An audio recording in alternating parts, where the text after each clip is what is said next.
Good morning, good afternoon, and good evening to our webinar participants.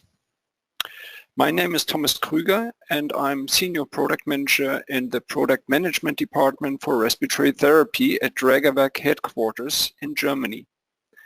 I would like to welcome you to our international webinar conducted by Dr. Giovanni Vento. Dr. Giovanni Vento is from the Policlinico Universitario Agostino Gemelli in Rome. Dr. Vento is an academic neonatologist, and he's focusing on his research on neonatal respiratory physiology and mechanical ventilation.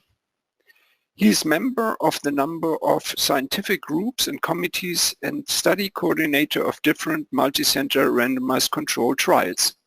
High-frequency oscillation is one of his major research topics.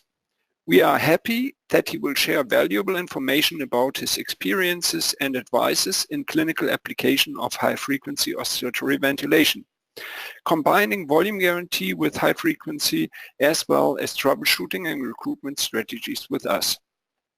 Now I would like to hand over to Professor Vento for his presentation. Good morning to everybody. My presentation will be on high-frequency oscillatory ventilation. That is a specific technique that uses a supraphysiological respiratory rate between 10 and 15 Hz, that is 600 and 900 breaths per minute, because 1 Hz corresponds to 60 breaths per minute. Another important characteristic of high-frequency ventilation is the active expiration to avoid gas trapping as a consequence of very fast respiratory rate.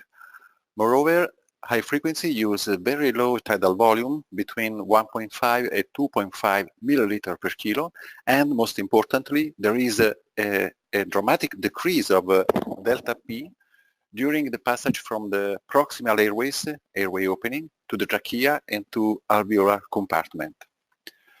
This is the scheme of a respiratory circuit. During conventional pressure-limited ventilator, there is the PEEP valve that is more or less inflated and will oppose high or lower resistance to the bias flow, and this is the determining of the pressure inside of the circuit transmitted to the patients.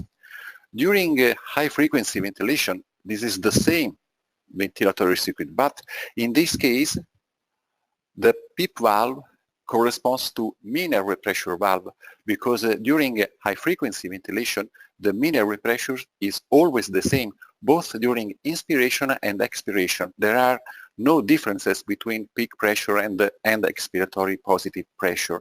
But during high-frequency, we have to generate matched negative and positive pressure deflection that can be achieved depending on the machine we are using.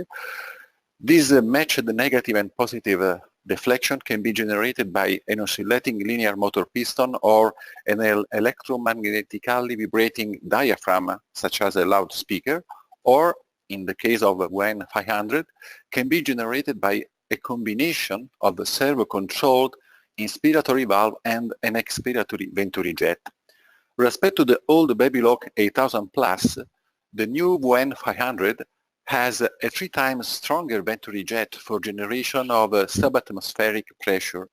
Moreover, there is a directly driven fast expiration valve, a safety valve actively closed by microprocessor during high frequency, and at last, a pulsed inspiratory flow by fast servo valve. All these mechanisms are responsible for generating very higher peak pressure respect to the Babylock, and this is why the new WEN 500 is a more performing ventilator, also especially for delivering high-frequency ventilation. The guiding principles of lung protective ventilation with high frequency are the fact that lung volume is maintained constantly above functional residual capacity by the use of a constant descending pressure. Mean airway pressure or constant descending pressure is the same. And moreover, HFOV uses tidal volumes smaller than anatomical dead space, approximately 2 milliliter per kilo of body weight, and in this way it can prevent overdistension of more compliant lung units and improves ventilation perfusion balance. In theory, when we are using high frequency, oxygenation and ventilation are separated and can be manipulated independently, even if this concept is not yet real, but we will discuss later. How to remove CO2? During conventional ventilation, this is the equation that describes the product of tidal volume times frequency to obtain an increase of minute ventilation and then a decrease of PCO₂. During high frequency, some studies has been conducted, and they demonstrated that during high frequency is better to describe the gas transport coefficient DCO₂, that is the product of the same parameters, tidal volume and frequency. But in this case, tidal volume has a major effect than the frequency on the gas exchange. In other words, very little variation of tidal volume can determine a dramatic increase or decrease of ventilation. And this is why when we have a baby with a hypercapnia or hypocapnia, we have to adjust and to modify the tidal volume instead of the frequency. Another important aspect of using a frequency is the pressure damping. In the panel A at the top, you see that the black line is the pressure waveform during conventional ventilation. Blue line represents the pressure waveform during a frequency. The difference are that during conventional ventilation, the pressure waveform is the same at airway opening, so proximal airways, and also at alveolar compartment. You can see that 25 centimeters of water.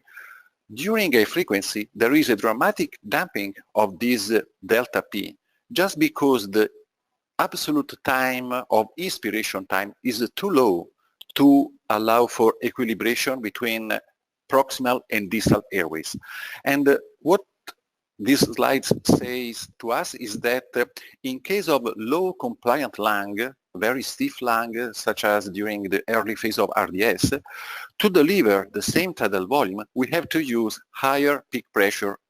And one more again, during conventional, 35 centimeters of water instead of 25, that are completely transmitted also to the alveolar compartment.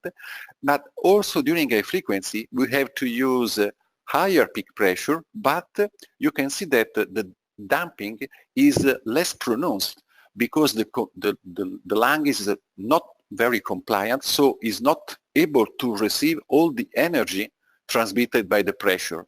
And then this is why, in this case, the pressure transmission at alveolar compartment will be higher with the risk of some baro or volu trauma. One more again, in the compliant lung, there is a marked damping of the pressure waveform. You can see that in this slide, on the x-axis there is the compliance. Higher the compliance, 2 milliliter centimeter of water, and lower will be the percentage of the transmission of pressure at airway opening. That is, at alveolar compartment, the pressure will be very, very low. Another important aspect is that pressure amplitude transmission decreases with increasing of frequency, because in this case the duration of inspiratory time is too low, and also with the decreasing of the internal diameter of the tracheal tube, because in this case we have an increase of resistance, and then the transmission of the pressure will be reduced. Another important aspect is the duration of inspiratory time. We have always to keep this in mind. These are the frequency we are using during a frequency between 10 and 15 Hz, and depending on the inspiratory to expiratory ratio, 1:2 or 1:1, the duration of inspiratory time, absolute time, is varying. 30 milliseconds when we use 10 Hz 1:2 ratio, or can we use 15 Hz of frequency but 1:1 ratio. We have exactly the same. And Why this is important? Because every time we ventilate the baby, we have to take into account the body weight, but especially the mechanical properties of the lungs. You can see three situations. The green line is the lung of RDS patients with the very small, very low compliance, normal resistance. You have to imagine the time constant. Time constant is the product of a compliance times resistance, and you know that from the physiology, three time constants are the time necessary to obtain an equilibrium between proximal and distal airways. Every lung of every baby has a specific time constant for inspiration and expiration. And this is why when we have to ventilate a baby 1 kilogram or less with RDS, the time necessary to obtain an equilibrium is very low, because three time constant in this case is about 45 milliseconds. That is, even if we increase the duration of absolute inspiratory time, we didn't obtain a corresponding increase of tidal volume. Different situation in red line when we are ventilating a baby with bronchopulmonary dysplasia. The major characteristic of BPD is an increase in airways resistance, and this is why the time constant is longer. So we the three time constant correspond to 225 milliseconds, and this is why if we increase the duration of inspiratory time, for example by reducing the frequency or by using 1:1 inspiratory to expiratory ratio, that is, we increase the duration of inspiratory time, we can obtain a corresponding increase of a tidal volume and then an increasing of minute ventilation. At the opposite side, the blue line corresponds to the baby with the normal lung, compliance very high, resistance normal. In this case, we have to obtain, if we increase, the duration of inspiratory time, we can increase also the tidal volume corresponding. It's very important in this area of using non-invasive respiratory support, to use surfactant replacement therapy, to apply all this concept, beginning in the delivery room stabilization, and also in terms of surfactant replacement therapy, and also in terms of the open lung concept in the NICU. Lung aeration, as said Stuart Hooper some years ago, and functional residual capacity achievement represents a key process for the fetal transition to the newborn life. And it depends on the spontaneous inspiratory force, which create a transpulmonary pressure gradients, but also, and this is our opinion, on subsequent recruitment maneuver in newborns with respiratory distress syndrome. And this is why at the beginning we have the Roer equation, the equation of the motion, that says that the opening pressure, the driving pressure, is equal to the elastic and the resistive component of the lungs. At the beginning, during the first breaths, the pressure to open the lung have to win the resistive components, because the airways are filled with the liquid. So we have to push this column of the liquid into the lung interstitium. And this is why the rationale of using a sustained lung inflation is why we have to clear the airways at the beginning. After this, there will be the elastic component of the driving pressure that will be responsible for the opening of the lung. And this is why in this second phase, we have to apply all the recruitment maneuver by using surfactant, by using CPAP, because only in this case we can improve the aeration of the lung, avoiding alveolar collapse. And everybody knows that in the delivery room we can face with three different scenarios. One, this is Alan Job that some years ago describes this concept. We have good infants that are the babies who need only non-invasive respiratory support, both in the delivery room and also in the NICU. they are success on CPAP only.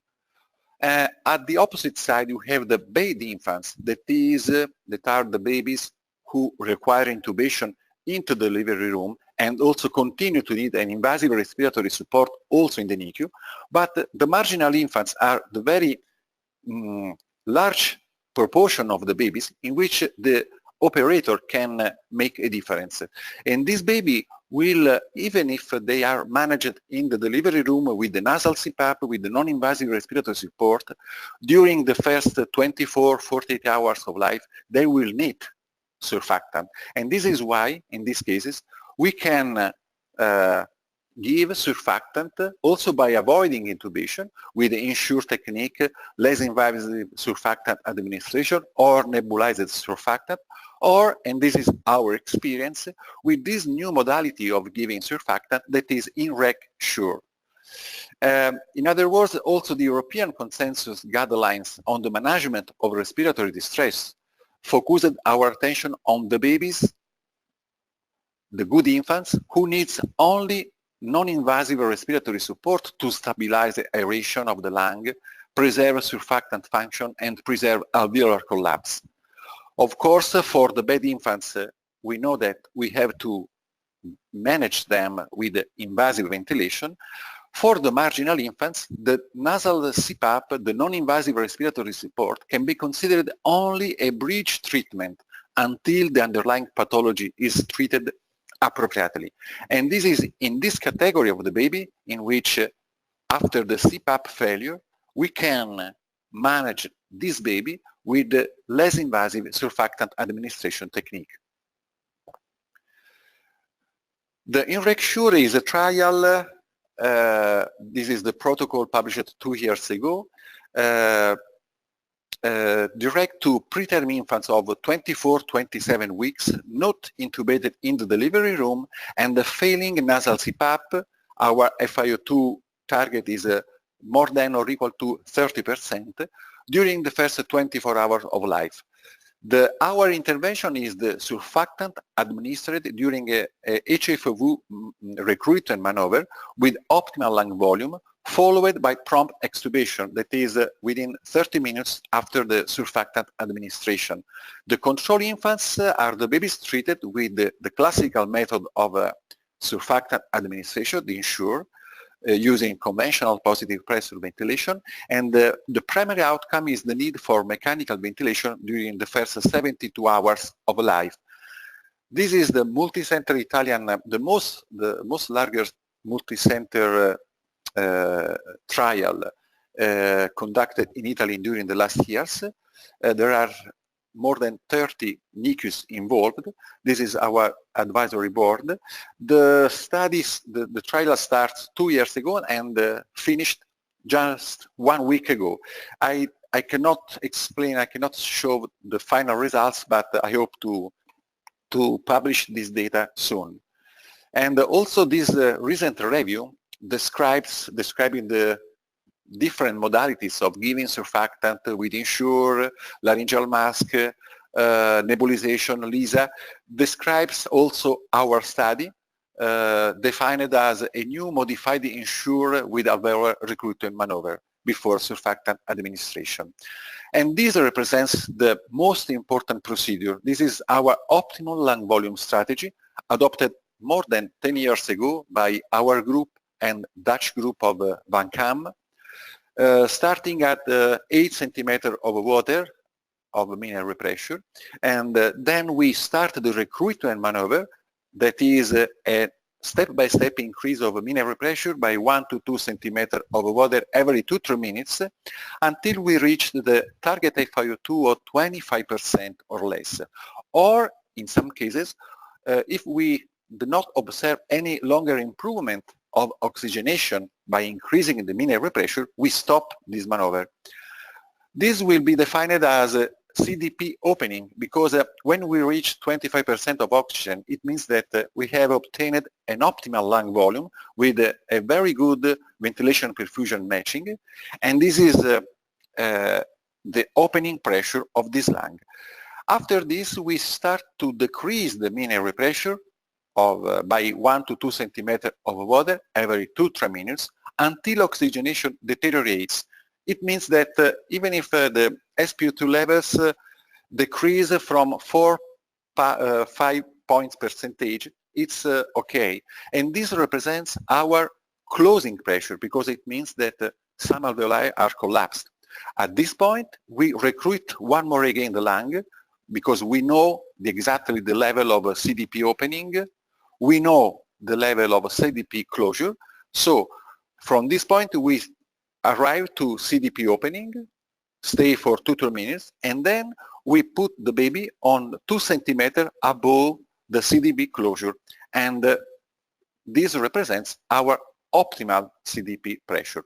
And at this point, and only at this point, after recruiting the lung, we give surfactant. This is an example of a baby of 25 weeks with very severe RDS, 100% of oxygen. In the x-axis, there is the level of CDP, and in the y-axis, there is a marker of oxygenation, the ratio between SpO2 and FiO2. Higher these values, better the oxygenation, better the lung volume.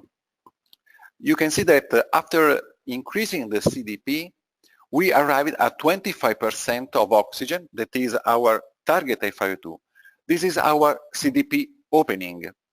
At this point, we start to decrease the mean airway pressure until oxygenation deteriorates, and this will be the CDP closure. It's very interesting to note that in this case, there is the phenomenon of hysteresis, and by applying this maneuver in a few minutes, you can obtain a very significant effect on the lung, because you can see that with the 15 centimeters of water, when the alveoli were collapsed during the recruiting phase, we have obtained a specific lung volume, a specific oxygenation. After we have opened the lung, at the same pressure, 15, we obtained a significant gain in oxygenation. And this is why we believe in the importance of recruiting the lung before surfactant by favoring the spreading of a surfactant in a well-opened lung. And this curve resembles very closely to the pressure volume curve. Higher oxygenation means higher volume. And this is why it's important to obtain this increase in lung volume by recruiting the lung. After surfactant, after finding the CDP optimal, we start and we give surfactant. This is the CDP optimal, that is 2 centimeters above the CDP closure. Do you remember 14 was the CDP closure? Then we put the baby on 16 and then we give surfactant and try to reduce the CDP until oxygenation deteriorates. This represents CDP closure post-surfactant. You can see that pre-surfactant 14 centimeters was the closing pressure. After surfactant, 9 centimeters of water.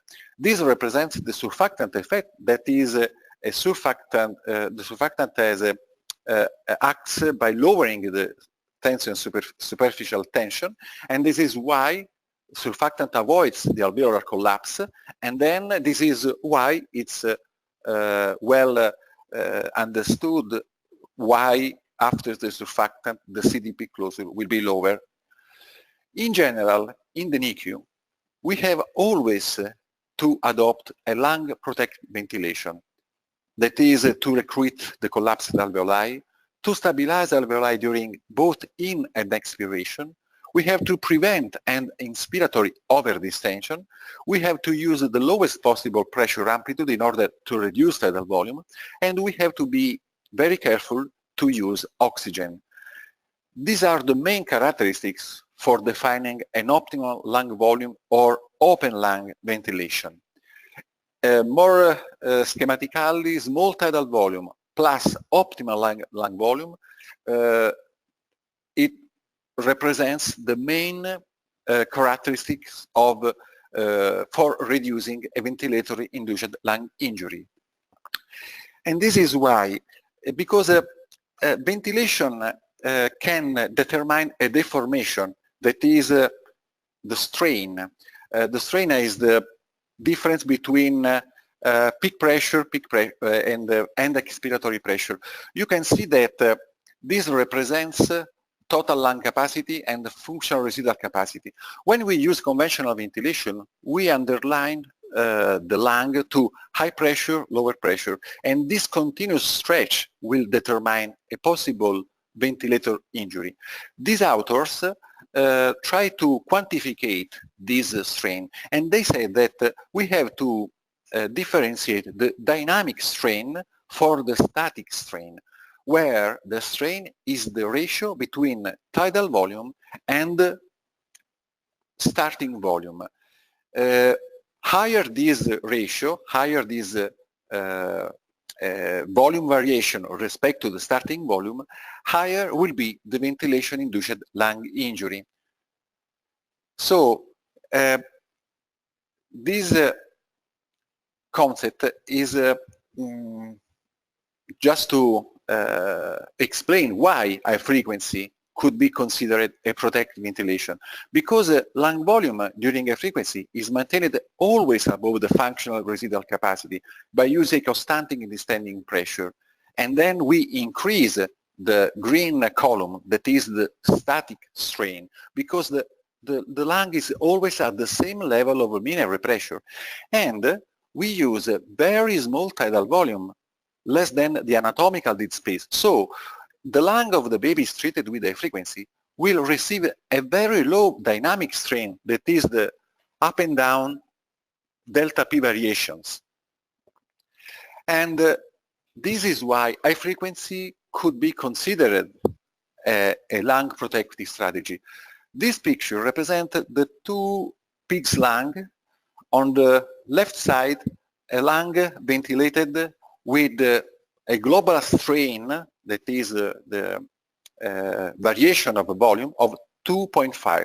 But this global strain is generated with a very high tidal volume, 700 milliliter, without positive and expiratory pressure, without static strain. So the global strain is mainly due to the dynamic strain. And in this case, you can see the completely different appearance of this lung. The pigs died after no more than 2 days, and the weight of the lung at the end of the experiment was 3 times the starting weight. On the opposite side, there is a pig lung ventilated with the same global strain, 2.4, but generated with a very low tidal volume, that is the red column, and a very high PEEP, that is the static strain. It resembles the use of high frequency. In this case, you can see that the appearance of the lung is very well. The lungs after the experiment is only 20 grams more than the starting weight, and this is why we could use high frequency with respect to the conventional ventilation. These slides represent the same concept. During conventional ventilation, there is a swings between the zone of injury, low lung volume, and the high lung volume. That is major strain with respect to the high frequency ventilation, in which the entire cycle operates in the safe windows, avoiding the injury zone. In this case, the strain is lower. But we have to keep in mind that we can also create a damage to the lung, also if we use high frequency, because we have to avoid to stay in this portion of the pressure volume curve, because it's important to avoid the collapsed alveoli. This is the X-ray of a lung without a recruitment strategy. But at the same time, we have to very closely avoid this other situation, the opposite situation of an overdistension. And this is why it's very important to find the lowest mean airway pressure level to guarantee an optimal oxygenation. Another important aspect when we use high frequency is the delta P. That is, for example, when we apply the 15 centimeter of water, it means that we have 7.5 centimeter above the mean airway pressure and 75 centimeter less than the mean airway pressure. That is when we applied 15, 20 and so on. Half on the top and half on the lower side of the mean airway pressure. So we have to guide the oscillatory volume, which is ultimately the key determinant of CO2 removal. We modify this delta P to modify the tidal volume. And why it's important to use a volume guarantee?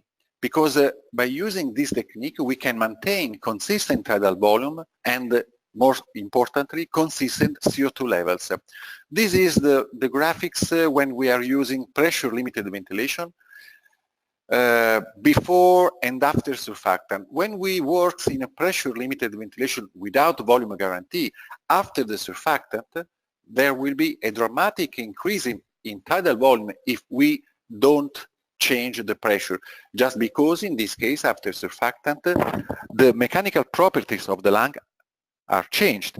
We had an increase of compliance, and then applying the same delta pressure, we will generate higher tidal volume, about 7, 8, with the risk of hypocapnia and then cerebral hemorrhage. On the opposite side, if we use a volume guarantee modality, the tidal volume is maintained constant, and the machine will decrease automatically the level of peak pressure. The same can be obtained during high frequency ventilation, because during high frequency, the machine, the WEN 500, will modulate the amplitude level to maintain tidal volume constant. In general, high-frequency volume guarantee can compensate for changes in lung and the circuit compliance, as well as changes in resistance. And high-frequency with volume guarantee modality can stabilize ventilation and blood gases to prevent the neurological complications such as periventricular leukomalacia as a consequence of hypocapnia and or intraventricular hemorrhage. I will show you the results of our experience. These are data not yet published, because at the beginning, when 4 years ago we started to use high frequency with the WEN 500, we didn't use volume guarantee because we did not know perfectly the machine and this modality. But after the first year, we always use volume guarantee. So there is a comparison between a historical control group. All are extremely low gestational age newborns, 9 babies treated with high frequency, and 8 babies treated with high frequency plus volume guarantee after surfactant administration. This is the ventilator setting after surfactant. All the babies of both groups received surfactant after optimal lung volume strategy as described before.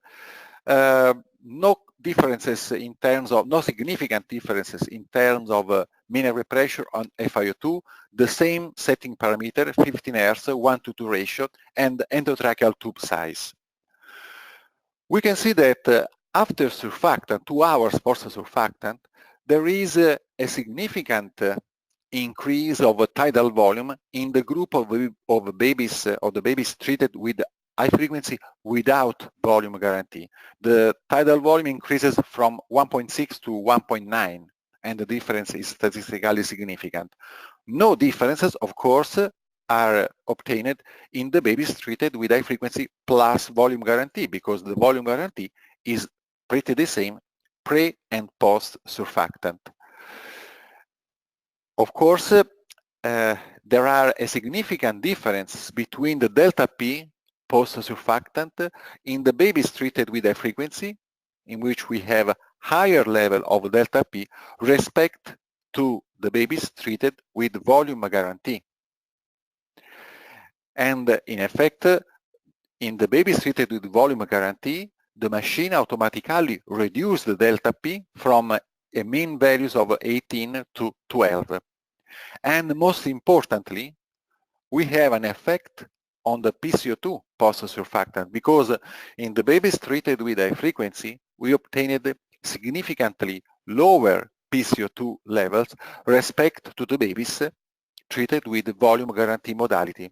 And this is why it's very important to use this modality in these time windows, that is prior and post-surfactant administration. This concept has been already demonstrated by Miedema in an elegant research protocol in which they demonstrated that also during the recruitment maneuver, this is the step-by-step increase, you can obtain a significant increase in tidal volume and a significant decrease in PCO₂. Just because during the recruitment maneuver we have an increase of compliance because all the alveoli are opened. And this is why we have to pay attention to this maneuver, and this is why oxygenation and ventilation are not always uncoupled, because even if we apply a procedure to increase oxygenation, because we increase the mean air pressure, at the same time we can obtain a significant effects also on the ventilation, because the tidal volume will be increased. Also in our experience, published some years ago, we described the lung volume variation prior and at the baseline and after a recruitment maneuver in HFOV. We obtained the same results, because at the end of the procedure of lung volume, the open lung, without modifying any respiratory parameter, we obtained an increase of tidal volume, significant increase, just as a consequence of the increasing of compliance. And also we had a decrease of PCO₂. Of course, during the recruitment maneuver that lasts no more than 50 minutes, the risk of hypocapnia is not very real, but it's important to keep in mind this concept. Which frequency we have to use when we start high frequency in a baby, for example, of a very small birth weight? These slides represent the relationship between the time constant of the lung and the corner frequency, that is the optimal frequency. For example, if we have a 600 grams with a compliance of 0.1 milliliter, this represents that the time constant of 10 milliseconds is okay. And this is why we can, in this case, use 15 Hz. So 15 Hz is the starting frequency appropriate for extremely low gestational age newborns which suffer from RDS, because their time constant will be very low. This is a practical tips for just choosing the right frequency. One more again, it depends on the lung physiology. When we have a preterm baby with the HMD, the very short time constant will be in that lung, and then this is why we can use higher frequency. On the opposite side, when we have situations such as meconium aspiration syndrome, in which the resistance are very, very high, the time constant will be higher, and this is why we have to use lower frequency. This is the concept. Lower frequency in high resistance and or high compliant lungs, higher frequencies in low compliant lungs with the normal resistance. And in general, it depends on the size of the baby. A smaller baby will have a small compliance and then higher frequencies. Larger babies, term babies with congenital diaphragmatic hernia, meconium aspiration syndrome, they will need lower frequency to be adopted during high frequency ventilation. Last concept regards to the inspiration to expiration time. For people using sensormedics, 1:2 ratio is the standard ratio to be adopted. But in general, when we use 1:1 ratio, there is the same area under the curve both during inspiration and expiration. When we use a 1:2 or 1:3 ratio, of course you see that the throw of this waveform will be lower, but the duration of expiration phase will be higher. Jane Pillow suggested and they demonstrated that the mean intrapulmonary pressure is closest to the mean airway pressure we set on the ventilator when we use a 1:1 ratio. And we have to keep in mind that when we use a 1:2 or 1:3 ratio, the mean intrapulmonary pressure could be lower than the set mean airway pressure. And this is why probably if we use a 1:2 or 1:3 ratio, the duration of expiratory phase, that is the negative pressure below the mean airway pressure, could determine a fluctuation of the mean airway pressure set on the and measured at alveolar level. In conclusion, we can manipulate oxygenation by changing the level of mean airway pressure and FiO2. When we have to work on the ventilation, that is the increase or decrease of PCO₂, the major determinant is the tidal volume we generate. In turns, this tidal volume depends on the delta P, and in turns, delta P will depend on the duration of absolute inspiratory time. That is, I can modulate the respiratory rate and the inspiration to expiration ratio. But we have to keep in mind that the old concept that when we use high frequency, the tidal volume falls as the frequency increases, and this is a right concept because when we increase the frequency, we reduce the duration of absolute inspiratory time, and then we reduce the delta P, and then we reduce the tidal volume. But this concept is not real, is not true when we use a volume guarantee modality, because the machine will modify automatically the level of delta P to generate that tidal volume. But it's important, even if we use volume guarantee modality, to understand the physiology, to understand how high frequency works. These slides just to show you the difference, because all we know that the SensorMedic is the most powerful machine, but you can compare the black symbols are 1:1 ratio, white symbols 1:2 ratio. The triangles are SensorMedics, and the square are WN500. It means that when we operated at 10 frequency or 10 Hz or 15 Hz, the SensorMedics is always more powerful respect to the WN because it generates higher tidal volume. But it doesn't matter, because for a babies of 1 kilogram, in which we have to use 1.5, 2.5 milliliter per kilo, you remember that this is our starting volume we can use. Also the WN500 is able, also if we use 15 Hz, to deliver for a baby of 1 kilogram or less the appropriate tidal volume. And this is why we can use also with WN500 15 Hz of a frequency. This is our suggested starting parameter with a frequency. We use electively high frequency in all the babies ventilated who need ventilation with a gestational age less than or equal to 27 weeks and or birth weight less than or equal to 1 kilogram. Of course, if the baby is not intubated into the delivery room,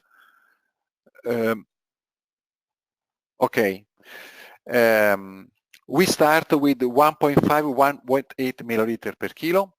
And another important concept is that weaning from high frequency is possible, and also the preferred mode. We extubated directly from high frequency when we reach these parameters, mean airway pressure and FiO2, and this is our work that will be published soon regarding our experience in extremely low birth weight infants. To finish, this is the suggested HFOV strategy and ventilator setting, starting at 15 Hz, 1.5, 1.8 milliliter per kilo of volume guarantee, 1:2 or 1:1 ratio. Verify as soon as possible the goodness of tidal volume by transcutaneous monitoring of CO2 or blood gas analysis. Use always a recruitment strategy. We use always the lowest level of mineral pressure guaranteeing optimal oxygenation and continue to monitor transcutaneous CO2. It's important in case of hypercapnia to achieve a gradual fall in transcutaneous PCO₂ to avoid very rapid change in cerebral blood volume and to avoid cerebral side effects. And just to finish, we have a good experience by using a frequency ventilation to avoid the insertion of a chest tube drainage in the babies with the pneumothorax, in the babies hemodynamically stables.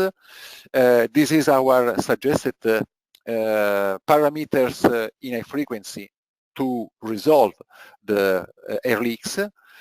And in general, these are the category of the baby treated with in our center with elective HFOV, extremely low gestational age, pulmonary hypoplasia, congenital diaphragmatic hernia, air leaks, hydrops fetalis, and pulmonary hypertension. We have to put some attention in case of severe hypotension with low cardiac output. And thank you for your attention.